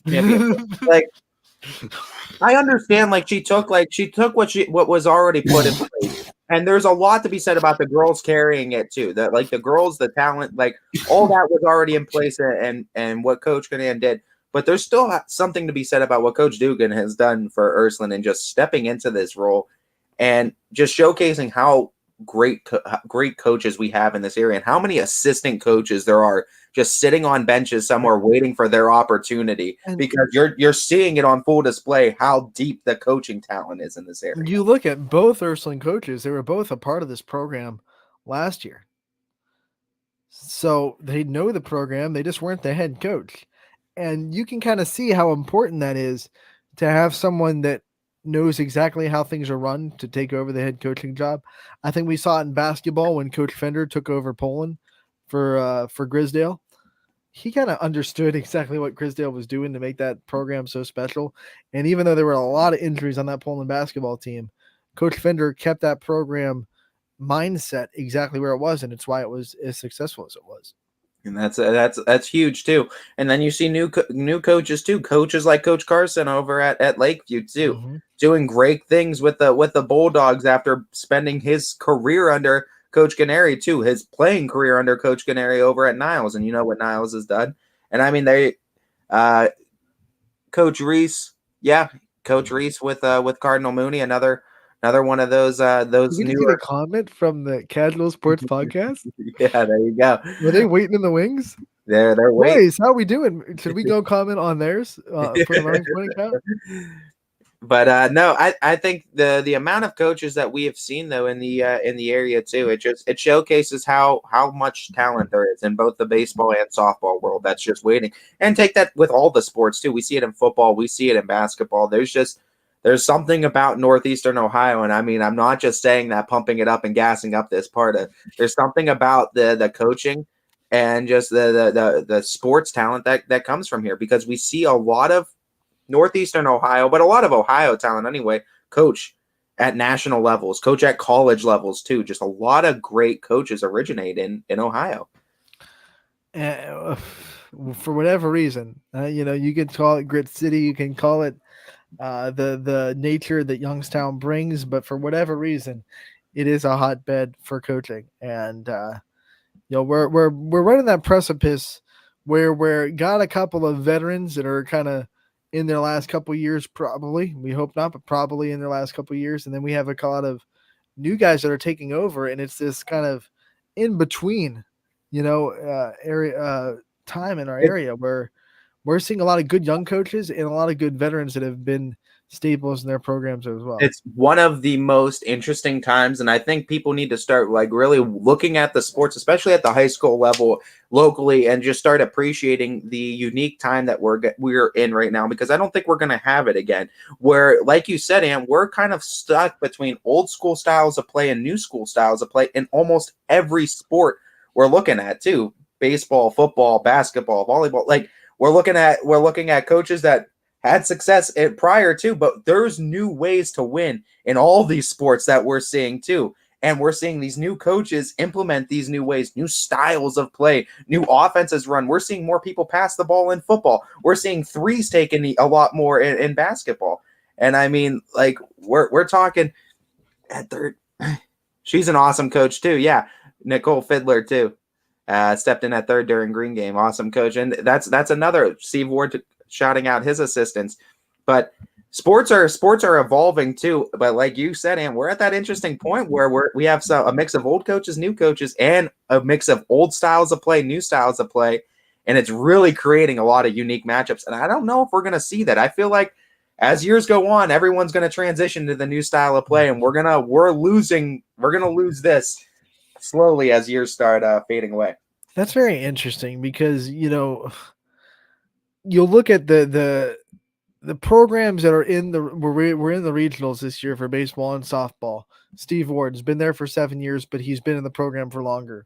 Coach DeRose been there for 10 years, starting the program for South Range. I mean, in 2010, that's when they won their first district. He's been there since. You look at Urson, Coach Dugan has been with the program for a while. You look at Canfield. Angelo's been with the program for quite some time. Sustainability in the coaching goes a long way, right? Like the ability to stick to a program and have consistency with who's at the head. That goes a long way in making a consistently good program. And homeboy too, Tristan Reynolds over there with EP too. You give a shout out to these guys, because there's so many others too waiting for their chance, and not saying that they're working under great head coaches. They're just learning, but they're just waiting for their opportunity too. And there's a ton of them waiting in the back room, waiting for their number to be called at somewhere too. So I don't think we're going to have a shortage of great coaching, and that's why I think sports is going to stay up in this area for quite some time. And we got an exciting weekend of regional finals. Ursuline plays at 1 tomorrow in Ravenna. Fitch plays at 5 in YSU. You can catch them both on ysnlive.com. I will make the trip to Ravenna. Ty, you will make the trip down here to Youngstown. Kind of crossing ways. Who cares? Well, we might wave to each other on the way to each game. Because you find your home in Ravenna, of course. Both those games can be seen for $9.99. One easy payment of $9.99 gets you access to both those tournament games on ysnlive.com.